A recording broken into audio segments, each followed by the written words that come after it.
पालिका आयुक्त पुणेकरांसाठी बजेटच्या माध्यमातून काय घोषणा करणार याकडे सगळ्यांचंच लक्ष आहे। पुणेकरांना यंदाच्या बजेटमधनं मोठ्या अपेक्षा आहेत। पुणे महानगरपालिकेमध्ये समाविष्ट झालेल्या गावांमध्ये वाहतूक कोंडी आणि पाणी अशा अनेक महत्त्वाच्या मोठ्या समस्या भेडसावत आहेत। याविषयी तिथल्या काही नागरिकांशी आमचे प्रतिनिधी अमोल धर्माधिकारी यांनी संवाद साधला, पाहूया।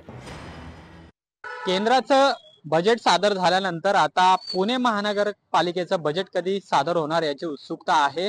पुणेकरांना नेमकं काय वाटते, बजेट मधून त्यांच्या काय अपेक्षा आहेत हे आपण जाणून घेणार आहोत। काय वाटतं, बजेट सादर होतंय, काय अपेक्षा आहेत तुम्हाला? महानगरपालिकेचं बजेट आता पुढच्या आठवड्यामध्ये सादर होतोय, परंतु तुम्ही पाहिलं असेल की ही गावं जाऊन आज 10 वर्ष झाली महानगरपालिकेमध्ये, परंतु ह्या गावांसाठी निधी आणि बजेटमध्ये तरतूदच केली जात नाही। समजा जर तरतूद केलेली असेल बजेटमध्ये तर तो निधी परत सिटीकडे वळवला जातो। म्हणजे असा ह्या जी गावं घेतलेली आहेत त्यांच्यावर फार मोठ्या प्रमाणात अन्याय हा झाल्यासारखा दिसतोय। पाणी 100% दूषित आहे याचा अर्थ, कारण की पुण्यातच सगळ्यात जास्त रुग्ण मिळायला लागलेले आहेत।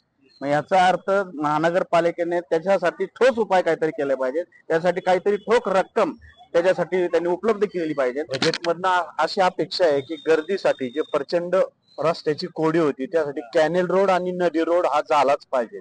त्याच्यासाठी 2-4 झाडं किंवा 2-4 घरं अडचणीत असतील तर ती लवकरात लवकर करावी।